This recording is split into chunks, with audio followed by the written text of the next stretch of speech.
보겠습니다.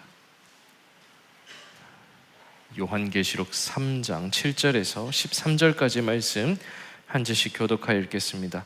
빌라델비아 교회의 사자에게 편지하라. 거룩하고 진실하사 다윗의 열쇠를 가지신 이곳 열면 닫을 사람이 없고 닫으면 열 사람이 없는 그가 이르시되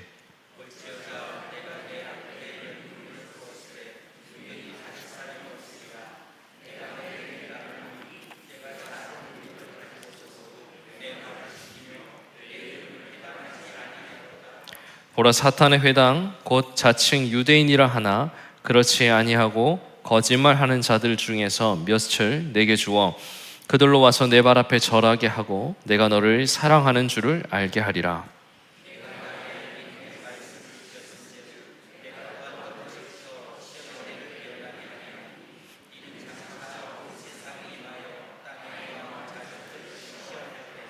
내가 속히 오리니 내가 가진 것을 굳게 잡아 아무도 내 멸류관을 빼앗지 못하게 하라.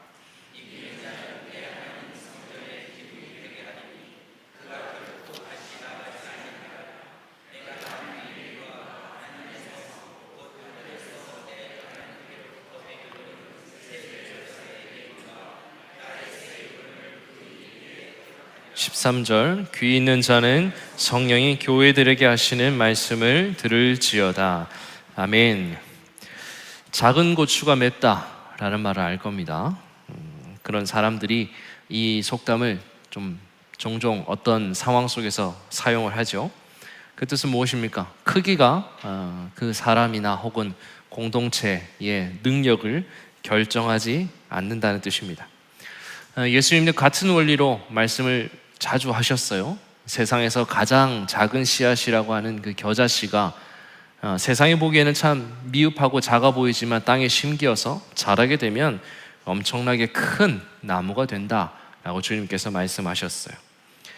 야고보 사도도 이런 말을 했습니다. 거대한 배가 작은 방향타 하나로 움직이는 것처럼 사실 생각보다 어떤 일들을 결정하는 것은 큰 능력이나 그런 것이 아니라 작은 것으로도 많은 일들이 일어날 수 있다는 걸 야고보 사도가 말했어요. 이처럼 하나님께서는 큰 일, 우리가 보기에 엄청나게 큰 일을 꼭 큰 것으로만 이루지는 않습니다. 가끔은 작고 보잘것없는 것을 통하여서 하나님은 큰 일을 이루어 가십니다. 오늘 우리가 6번째로 살펴보는 이 소아시아 지역의 빌라델비아 교회도 그러했습니다. 빌라델비아 교회는 다른 소아시아 지역 교회들보다 규모와 여러 가지 면에서 작은 교회였습니다. 오늘은 이 작은 교회인 빌라델비아 교회를 통하여서 우리가 교회와 성도의 중요한 삶의 표지를 찾아보고 함께 의뢰받는 시간이 되기를 바랍니다. 빌라델비아 지역은 사대에서 동남쪽으로 약 40km 정도 떨어져 있다고 합니다. 이 도시도 사대처럼 동쪽으로 가는, 아시아 쪽으로 가는 관문 역할을 한 도시였습니다. 그래서 무역이나 상업 그리고 사람들이 교류하게 되니까 여러 가지 숙박업도 발달을 했다고 해요. 특이한 점은 이 빌라델비아 지역에는 뒤에는 산이 있고요, 앞에는 헤르무스라는 강에 지류가 흐르고 있었다고 합니다. 동양에서 말하는 그 풍수지리라고 하는 그것과는 배산임수와 같은 개념은 아니지만 빌라델비아 교회도 아주 그와 비슷한 입지 조건을 갖추고 있었다고 해요. 뒤에 산을 등지고 있고 앞에 물이 가까이 있으니까 아주 사람이 살기 좋은 그런 환경을 갖추고 있었던 것입니다. 보기에는 살기 좋았지만 이 지역에는요, 지진이 자주 일어났다고 합니다. 지난주에 살펴본 것처럼 사대라는 도시를 무너뜨렸던 그 강진의 지진은 이 빌라델비아 지역도 예외 없이 덮쳤다고 해요. 더욱이 빌라델비아 교회에는 그 이후에도 크고 작은 지진이 계속되는 그런 지역이었다고 합니다. 그러니 사람들이 참 두려웠겠죠. 그래서 사람들은 그 무너진 도시를 한 번에 다 재건을 한 것이 아니라 약 90년 동안 계속해서 재건하고 또 재건하고 그렇게 살았다고 합니다. 언제 또 땅이 흔들릴지 모른다는 그 불안을 빌라델비아 사람들은 가지고 살았다는 거죠. 예수님이 이렇게 자연재해를 거치며 성장한 빌라델비아 교회에게 소아시아 다른 지역들과는 달리 칭찬만을 주셨습니다. 예수님의 칭찬이 8절에 쓰여 있는데요. 내가 내 행위를 나누니 내가 작은 능력을 가지고서도 내 말을 지켰다. 내 이름을 배반하지 아니하였다 라고 예수님께서 빌라델비아 교회를 칭찬하고 있습니다. 예수님은 빌라델비아 교회가 작은 능력, 작은 것을 가지고서도 말씀을 지켰고 예수님의 이름을 배반하지 않았다고 해요. 앞서 말한 대로 빌라델비아 교회는 능력이 작고 적은 교회였습니다. 성도 수도 적었고 부유하지 않았던 교회예요. 학식도 많지 않고요. 사회적으로도 영향력이 크지 않았던 교회였습니다.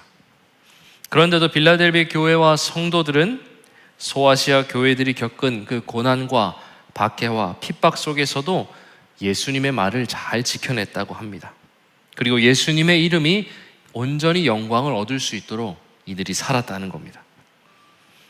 그래서 이처럼 빌라델비아 교회는 황제를 숭배하는 것, 또 동족인 유대인들이 유대인 회당으로부터 받는 그 배척과 반대와 멸시를 받으면서도 계속해서 예수님에게 충성했다고 예수님이 말하고 있습니다.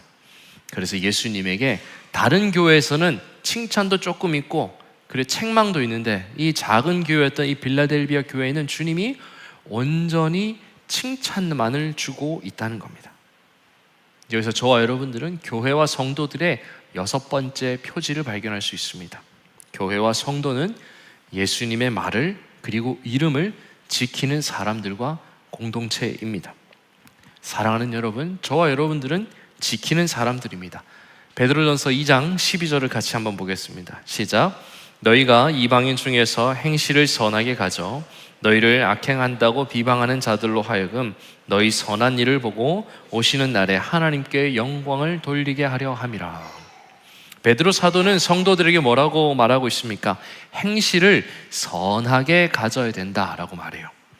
다시 말해서 예수님의 말씀에 순종하고요, 그 이름을 굳게 붙드는 삶을 살아야만 우리를 비방하는 사람들에게 좋고 아름다운 참된 선한 영향력을 줄 수 있다는 겁니다.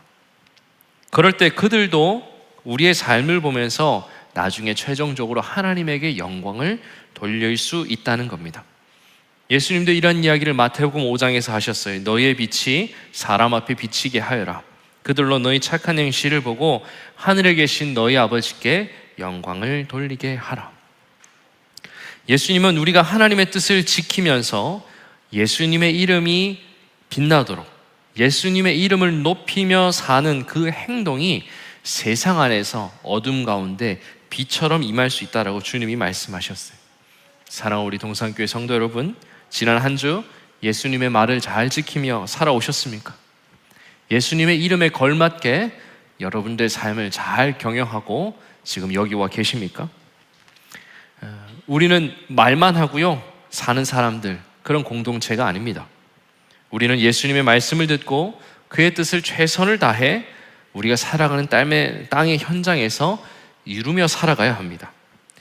그래서 이런 의미로 예수님은 저와 여러분들에게 기도를 가르쳐 주실 때 제일 먼저 뭘 가르쳐 주셨습니까? 하늘의 뜻을 이 땅 가운데 이루게 하여 달라고 너희가 기도해야 된다라고 말씀하셨어요. 예수님은 말만 하고 지키지 않는 사람을 좋아하지 않습니다. 좀 직접적으로 표현하면 말만 하고 말은 무성한데 실제로 그것을 지켜내지 못하는 사람을 주님은 싫어하세요. 예수님 누가복음 6장에서 주여 주여라고 부르지 않고 행하지 않는 자들을 책망하셨어요. 너희는 나를 불러 주여 주여 하면서도 어찌하여 내가 말하는 것을 행하지 않느냐라고 주님 분명히 말씀하셨어요. 그리고 이어서 이렇게도 말씀하셨습니다. 듣고 행하지 아니하는 자는 주추가 없는 흙 위에 집을 지은 것과 같아요. 그래서 탕류, 갑자기 넘쳐난 물 위에 부딪히게 되면 집이 무너지고 파괴가 된다, 그리고 심해진다라고 주님이 말씀하셨어요. 예수님의 말씀처럼 들은 대로 행하지 않는 자, 받은 대로 말씀을 행하지 않는 자는 주추가 없는 흙집에 불과합니다. 지난주 우리가 함께 읽었던 말씀을 통하여 보면 현장이 없이, 믿음과 삶의 현장이 없이 살아가는 신앙생활에는요, 그것은 뼈대가 없는 것과 같은 것입니다. 우리는 여기서 소박하지만 우리가 쉽게 잊어버리는 두 가지 사실을 발견할 수 있어요. 첫 번째는 신앙은 큰 능력 혹은 어떤 위대한 것으로 이루어지는 것은 아닙니다. 우리는 신앙을 다다익선이라고 생각할 때가 참 많습니다. 기왕이면 다 큰 게 좋아요. 한국 사람들은. 그렇죠? 기왕이면 다 크면 좋아요. 교회도 크면 좋겠고 최대한 어쨌든 국가가 허락하는 용적률에서 최대한 끝까지 짓고 싶어 합니다. 많고요, 규모가 있어야 하고 뭔가 화려해야 어떤 일을 이룰 수 있다고 우리가 생각해요. 그러나 하나님은요, 한 번도 세상에서 보기에 강하다는 기준을 가지고 하나님의 일들을 이루어 가시지 않습니다. 오히려 세상이 보기에 미련하고 연약한 것을 통하여서 주님은 일하십니다. 기드온 300용사가 그랬습니다. 하나님은 기드온에게 많은 군사의 숫자를 요구하지 않았습니다. 오히려 기드온이 많은 사람을 불러 모았을 때 주님이 어떻게 하십니까? 계속 흩어내시죠. 그리고는 어떻게 합니까? 적지만 준비된 300명을 통하여 적군과 싸워서 승리하는 일을 주님은 만들어내셨습니다. 예수님도 세상에서 약하고 미련해 보이는 방식으로 저와 여러분들을 구원하셨어요. 고린도후서 13장에 이렇게 말씀합니다. 그리스도께서 약하심으로 십자가에 못 박히셨으나 하나님의 능력으로 살아계시는 우리도 그 안에서 약하나 너희에게 대하여 하나님의 능력으로 그와 함께 살리라 라고 말했어요. 우리 주님께서 약한 가운데 십자가에 못 박혔지만 그 약함 안에서 우리가 어떻게 해요? 하나님의 능력으로 우리가 살아간다 라고 바울이 고린도 교회에 말하고 있습니다. 이 말씀처럼 하나님은 지금도 저와 여러분들 같이요, 연약하고 어리숙한 사람들을 택하여 하나님의 나라와 교회를 갖고 가고 있습니다. 왜 작은 능력이 가능합니까? 왜 작은 능력으로도 우리가 이렇게 살아갈 수 있습니까?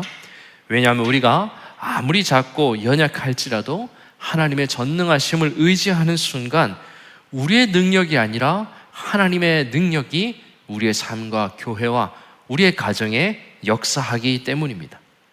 사실 빌라델비아 교회는 세상에서 가장 큰 능력을 가지신, 권세를 가지신 하나님을 의지했습니다. 그리하여 그들은 작은 능력으로도 말씀을 지킬 수 있었던 것입니다. 우리는 이 교회의 모습을 보면서 성도의 작은 것, 적음이 결코 약점이 될 수 없다는 것을 우리가 알 수 있어요. 사랑하는 여러분, 여러분들이 살아가는 삶의 모든 형편, 또 우리가 교회, 우리 동산교회가 마주하고 있는 이 현실 속에서도 우리의 작음과 우리의 연약함을 보는 것이 아니라 하나님의 그 전능하심을 의지하는 것이 중요하다는 것을 저와 여러분들 오늘 이 아침에 마음에 새기시기를 축원합니다. 어제 여름 성경학교를 했는데 다른 순서들은 사실 걱정이 크게 되지 않았습니다. 다 실내에서 하는 활동들이었기 때문이죠. 딱 하나 걱정이 있었다면 물놀이였습니다. 어떻게든 저기 외부에 가가지고 많은 사람들하고 뒤섞이지 말고 외부에 안 가면서도 우리끼리 최고의 만족을 이끌어내서 우리 아이들이 또 신앙으로 잘 양육받고 우리 성도님들도 봉사하는 것에 보람이 있으면 좋겠다라고 생각을 했어요. 근데 아니나 다를까 수요일에 봤는데 갑자기 토요일날 온종일 비가 온다는 겁니다. 기분이 좋지 않았습니다. 비가 온다는 거예요. 실제로 여러 사이트를 다 조사를 해봤더니 정말 비가 많이 온다고 예보가 되어 있었어요. 예보를 보면서 사람이 할 수 있는 게 없구나. 아무리 잘 준비해도 날씨가 허락되지 않으면 뭔가를 할 수 없구나라는 것을 깨달았어요. 그래서 부단히 준비한 모든 것들이 물거품이 될까 걱정이 많이 되었습니다. 그렇게 생각하고 이제 새벽에 기도를 시작했어요. 하루 이틀 계속 기도를 하는데 마음속에 그런 생각이 드는 거예요. 에라 모르겠다. 하나님 책임지세요. 그런 마음이 들더군요. 날씨가 갑자기 이렇게 된 거 다 하나님 책임이니까 비 오면 다 엉망이 되니까 하나님이 알아서 하십시오. 배짱을 부렸습니다. 날씨 안 도와주시면 완전 삐질 거니까 알아서 하십시오. 그냥 마음대로 하십시오. 날씨 안 되면. 이 성경학교 우리 교회와 또 저에게 얼마나 중요한지 하나님이 더 잘 알고 계시죠. 저 하나님께 다 맡길 테니까 딱 지켜봅니다. 어떻게 하실지 내가 두 눈 뜨고 지켜볼 테니까 하여튼 알아서 하십시오. 네, 불쑥 이런 기도가 나왔습니다. 여러분들 그렇게 기도하는 거 아닙니다. 그렇게 기도하는 거 아니에요. 그렇다고 목사님만 할 수 있습니까? 그렇진 않은데 하여튼 배짱을 부려봤어요. 하나님에 관한 일이니까. 자, 그렇게 이제 시간이 흘렀어요. 그래서 어제 아침에 아침 일찍 일어나자마자 기상 예보를 제일 먼저 봤어요. 봤는데 비가 안 올 것 같은 거예요. 기대감을 가지고 교회에 왔습니다. 그런데 오전에 이제 마지막으로 성경학교 준비하는 모임을 해요. 이렇게 하는데 그때도 비가 부슬부슬 오고 추운 거예요. 기온이 해봐야 얼마 안 되는 거죠. 근데 정말 기적적으로요, 점심을 먹고 이제 신기하게도 이렇게 2층을 어슬렁어슬렁 거리다가 하늘을 봤어요. 좀 전까지만 해도 먹구름이 가득했는데 하늘을 봤는데 파란 하늘이 얼굴을 내밀고 있는 거예요. 사진을 제가 하나 찍었는데 보이십니까? 네, 제가 이제 우리 로비 입구에서 사진을 찍었는데 먹구름이 분명히 한 10분, 15분 전에도 있었단 말이에요. 근데 이제 물놀이를 할 때쯤 되어 가니까 먹구름이 싹 거치더니 저 부분에 밑에 있는 수영장과 똑같은 색깔의 파란색 하늘이 얼굴을 내밀고 있었습니다. 그냥 자연의 법칙에 따라 그렇게 됐을까요? 아니면 하나님의 은혜일까요? 네, 하나님의 은혜죠. 네, 맞습니다. 얼마나 감격스러운지 몰랐습니다. 딱 정말 오후 시간이 되니까 날씨가 갑자기 좋아져서 더워지고요, 습도가 꽉꽉 채워서 올라가더군요. 어린아이에서부터 또 우리 어제 전도돼서 온 우리 식구들도 두 가정이 있었는데 그 두 가정도 열심히 아이들과 함께 물놀이를 했습니다. 하나님은 참 위대합니다. 하나님은 멋진 분이십니다. 하나님은 크고 위대하고 광대하신 분입니다. 그래서 그 하나님이 저와 여러분들의 하나님이 되시고 아버지가 되시기 때문에 우리가 가지고 있는 작은 것과 흠짓들은요, 아무런 흠이 되지 않습니다. 중요한 것은 시편 62편 7절의 말씀입니다. 같이 읽습니다. 나의 구원과 영광이 하나님께 있으며 내 힘의 반석과 피난처도 하나님께 있도다. 시편 기자가 뭐라고 말합니까? 자신의 구원과 영광과 모든 힘의 원천이 하나님께 있대요. 그분이 나의 힘의 반석이요 피난처가 되신대요. 그래서 저 여러분들이 가져야 될 건, 중요한 것은 이처럼 하나님을 온전히 완전히 의지하는 그 작은 마음이 큰 행사와 기적의 씨앗이 된다는 겁니다. 사랑하는 우리 동역자 여러분, 저와 여러분들은 내가 큰 능력을 가져야 되겠어, 세상 살면서 내가 큰 사람이 되고 싶어, 그게 저와 여러분들의 목적이 되어서는 안 됩니다. 우리는 하나님 앞에 작은 자로 살면서 주님을 의지하며 살기로 작정하는 것.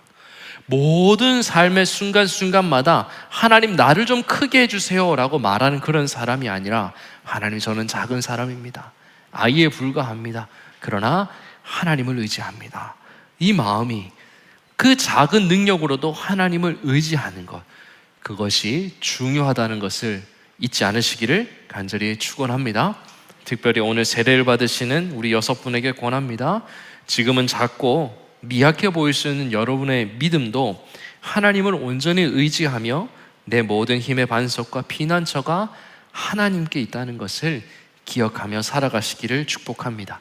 이렇게 살아가면요, 온 우주의 창조자이며 세상을 말씀으로 지으시고 우리 안에 거하시는 삼위일체 하나님의 능력이 여러분들의 삶과 함께 할 것이고, 여러분들의 자녀에게도 그 능력이, 은혜가 흘러갈 것을 믿으시기 바랍니다. 인생의 마지막까지 들은 대로, 감동받은 대로 행하면서 작은 능력으로도 하나님을 의지하게 되면 하나님의 놀랍고 위대한 큰 일을 볼 수 있을 것이라는 것, 그걸 여러분들의 가슴에 새기기를 바랍니다. 두 번째로, 우리의 목표는 예수님의 이름을 부인하지 않고 사는 것입니다. 사도행전 4장 12절에 보면 예수님의 이름에 능력과 구원이 있다고 말해요. 다른 이로서는 구원을 받을 수 없나니 천하 사람 중에 구원받을 만한 다른 이름을 우리에게 주신 일이 없다라고 베드로와 요한이 공의 앞에서 예수님의 이름 안에 온전한 능력이 있고 구원이 있다고 말했습니다. 베드로와 요한에게 있어서요, 예수님의 이름의 명예를 지키는 것은 그들의 삶에 있어서 매우 중요했습니다. 왜 그들이 이런 모습을 가지게 되었을까? 바로 예수님의 말씀 때문이에요. 마태복음 10장 32절 한번 같이 읽겠습니다. 시작. 누구든지 사람 앞에서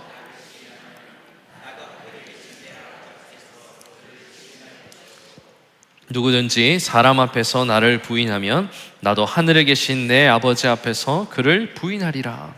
예수님이 제자들에게 이렇게 말씀하셨다는 겁니다. 세상 앞에서 예수님의 이름을 끝까지 지키며 시인하는 사람을 우리 예수님께서도 아버지 앞에 가셨을 때에 인정하고 시인하겠다고 말한 거예요. 근데 제자들이 이 일에 실패했어요. 예수님이 로마 군사들에게 다 이렇게 잡혔을 때, 포박되었을 때에 모든 제자들이 예수님이라는 이름을 버리고 목숨을 부지하기 위해서 도망쳤습니다. 제자들은 잠깐의 두려움 때문에 예수님의 이름을 지키지 못했습니다. 그래서 그들 자신이 그걸 생각할 때마다 자신들의 모습이 미웠고 한심했고 창피했다는 거예요. 그런데 예수님은 제자들에게 두 번째 기회를 주셨어요. 제자들은 그 두 번째 기회를 통하여 새롭게 되어 평생을 예수님의 이름을 지키고 배반하지 않고요, 모든 영광을 예수님에게 돌리며 그들이 살았다는 거죠. 우리도 마찬가지입니다. 성도는 예수님의 그 이름의 능력을 믿고 사는 자들이에요. 그렇기 때문에 저와 여러분들이 살면서요, 어떻게 해서는 이 예수님의 이름이 상하지 않도록 해야 합니다. 다시 말해, 주 예수 그리스도의 이름이 나보다 좀 높아지기를, 내가 열심히 살아낸 삶의 결과가 예수님에게 좀 존귀함이 돌아갈 수 있도록, 그런 일을 위해서 저와 여러분들이 살아야 한다는 겁니다. 사도 바울이 빌립보 성도들에게 이렇게 말했어요. 나의 간절한 기대와 소망을 따라서 아무 일에도 내가 부끄러워하지 아니하고 지금도 전과 같이 온전히 담대하여 살든지 죽든지 그리스도가 오직 존귀하게 되기를 원한다 라고 사도 바울이 빌립보 성도들에게 말했다는 거예요. 빌립보서를 강의했던 화정부 목사님이 이 구절을 자신의 말로 이렇게 표현했어요. 예수님이 높아지고 예수님이 드러나고 예수님만 좋아하신다면 나는 살아도 좋고 죽어도 좋다는 거예요. 주님이 싫어하시면 무엇이든지 멈추고 주님이 좋아하시면 무엇이든지 대가를 지불을 두려워하지 않고 사는 것, 그것이 바울 자신의 한 가지의 간절한 기대와 소망이었다라고 해석을 하고 있습니다. 사랑하는 우리 동산교회 성도 여러분, 여러분들은 이 고백을 이루기 위한 준비가 되어 있습니까? 우리가 예수님 사랑한다 말하고 예수님 믿는다고 말하고요, 그렇게 살아가놓고는 예수님의 그 이름의 가치를 우리가 무시하거나 가치 있게 여기지 않으면 우리는 예수님을 사랑하지 않는 겁니다. 내 삶의 모든 결과가 예수님의 이름에 영향을 준다는 것, 그래서 예수님이 내가 사는 모든 것들보다 더 중요하다는 것을 여기며 사는 것, 그게 중요합니다. 만약 우리가 그렇게 살지 않으면요, 우리는 예수님의 이름을 분리수거된 그 무엇 것들보다도 못하게 여기는 것과 같은 것이에요. 저와 여러분들은 예수님의 이름 앞에서 돌아서는 사람들이 되어서는 안 됩니다. 끝까지 우리 주 예수 그리스도의 이름의 영광을 위하여 예수님의 이름 앞에서 살아가야 합니다. 하나님은요, 위대한 인생이 되어서요, 일을 행하고 이름을 날리고 돈을 많이 벌어서 안전하게 사는 인생보다, 그렇게 안전하게 사는 인생들이 주님 앞에 다시 제화와 제물을 돌려드리는 그것보다요, 사실은 예수님의 이름을 지켜내고 배반하지 않기 위하여 고군분투하며 사는 인생들을 주님은 더 축복하세요. 우리는 그래서 세상과 다른 시각으로 세상을 살아가는 거예요. 돈 많이 벌고 입신양명하여서 안전한 삶에서, 그러면 내가 교회 다닐 수 있지, 교회의 기왕이면 더 좋은 건 내어놓을 수 있지, 그런 인생들의 삶의 결과도 주님 기뻐하시지만 더 기뻐하는 인생이 있어요. 저와 여러분들은 주님이 무엇을 더 기뻐하실까, 그걸 탐구하는 사람들이에요. 주님은 뭘 더 기뻐하신다고요? 예수님의 이름을 지키고 배반하지 않기 위해서 여러분들이 살아가는 삶의 현장에서 고군분투하며 살아가는 그 인생의 고백을 기뻐하시고 그런 인생들의 주님이 복을 주신다고 분명히 말씀해 놓았습니다. 신명기 28장 1절인데요, 같이 읽도록 하겠습니다. 시작. 내가 내 하나님 여호와의 말씀을 삼가 듣고 내가 오늘 내게 명령하는 그의 모든 명령을 지켜 행하면 내 하나님 여호와께서 너를 세계 모든 민족 위에 뛰어나게 하실 것이라. 여호와의 이름을 위하여 사는 자, 하나님의 명령을 지키면 여호와의 이름으로 사는 자, 그 한 사람, 그 가족, 그 공동체, 그 교회, 그 나라를 주님께서 세계 모든 민족보다 뛰어나게 하신다 라고 말하고 있는 것입니다. 이 말을 여러분들 영혼에 새기시기를 축복합니다. 예수님은 예수님의 이름을 존귀하게 여기는 그 한 사람을 여전히 찾고 있습니다. 특별히 오늘 세례받는 여러분들에게도 또 권합니다. 주와 연합하여 세례를 받은 이후의 삶은 여러분들 스스로가 사는 삶이 아닙니다. 이제는 내 안에 그리스도께서 계심을 믿고 우리 주님과 함께 살아가는 삶이에요. 그래서 이제는 내가 사는 것이 아니요, 나를 사랑하사 자기를 버리신 그리고 하나님의 아들, 그 예수 그리스도를 믿는 믿음 안에서 여러분들이 살아가는 삶입니다. 그래서 여러분들의 삶의 제일의 목표는 무엇이냐? 나의 이름이 아닙니다. 이 믿음 안에 살면서요, 예수님의 이름을 높이며 사는 것, 예수님의 이름이 좀 부끄럽지 않도록, 또 내 삶도 예수님의 이름 앞에 부끄럽지 않도록 하는 삶, 그것이 여러분들의 삶의 가장 중요한 목표라는 것을 잊지 않으시기를 바랍니다. 여러분들의 건강, 사업, 일터, 자녀가 나중에 커서 좋은 대학에 가는 것, 멋진 사람과 결혼하는 것, 그런 것들은 다 뒤에 있는 겁니다. 가장 앞에 있는 것이 무엇이라고요? 예수님의 이름의 존귀함을 여러분들의 삶으로 드러내는 것, 예수님의 이름 앞에 내 삶이 서 있다는 것을 잊지 않고 살아가는 것, 그것이 여러분들에게 가장 중요하다는 것을 기억하시기를 간절히 주님의 이름으로 축복합니다. 말씀을 맺습니다. 예수님은 이렇게 작은 능력으로 예수님의 뜻과 의지를 지키며 살아가는 자에게 축복을 약속하셨어요. 오늘 말씀을 보면 핍박자들이 회심하는 역사를 통하여 너희의 사랑이 확증될 것이고, 또 환난과 시험의 때에 주님이 우리를 보호하여 주신다고 말해요. 그리고 이기는 자에게 예비된 그 면류관이 변함없이 너희들의 삶에 약속되어 있고 확실하게 주어졌다는 것을 말씀하셨어요. 이 말을 들은 빌라델비아 교회들이 위로와 권면을 얻었겠죠. 작은 교회, 매일 지진이 와서, 자주 지진이 와서 언제든 불안에 쌓여있는 그들에게 하나님이 위로하시고 격려하신 그 말이 분명히 그들에게 큰 위로와 힘이 되었을 겁니다. 사도 요한은 그런 빌라델비아 교회를 향한 예수님의 마지막 말을 12절로 기록하고 있어요. 우리 메시지 성경으로 함께 읽고 설교를 마치고 세례식을 하도록 하겠습니다. 함께 읽도록 하겠습니다. 나는 승리한 사람마다 내 하나님의 성소 기둥으로 영원한 존귀의 자리로 삼을 것이다. 그러고는 나는 승리한 사람 위에, 그 기둥들 위에 내 하나님의 이름과 하나님의 도성 곧 하늘로부터 내려오는 새 예루살렘의 이름, 그리고 나의 새 이름을 적을 것이다. 주님이 어떻게 하신다고요? 승리하는 사람, 끝까지 예수님의 이름을 지켜내는 그 사람의 인생이 하나님의 성소에 변함없는 주추, 기둥이 되게 하게 하시겠다라고 주님이 말씀하셨어요. 하나님 앞에 여러분들 인생이 이렇게 큰 복과 은혜를 누리며 살아가게 되시기를 축원합니다. 오늘 세례받는 여러분들에게도 나와 우리의 인생이 하나님의 성전의 기둥이 될 수 있도록 하나님 우리와 함께 해달라고, 또 여러분들의 자녀들과 또 후일에 받게 될 손들까지도 동일한 축복이 흘러가게 해달라고 기도하며 살아가는 저와 여러분들 되시기를 주님의 이름으로 축원합니다. 함께 기도하겠습니다. 하나님 감사합니다.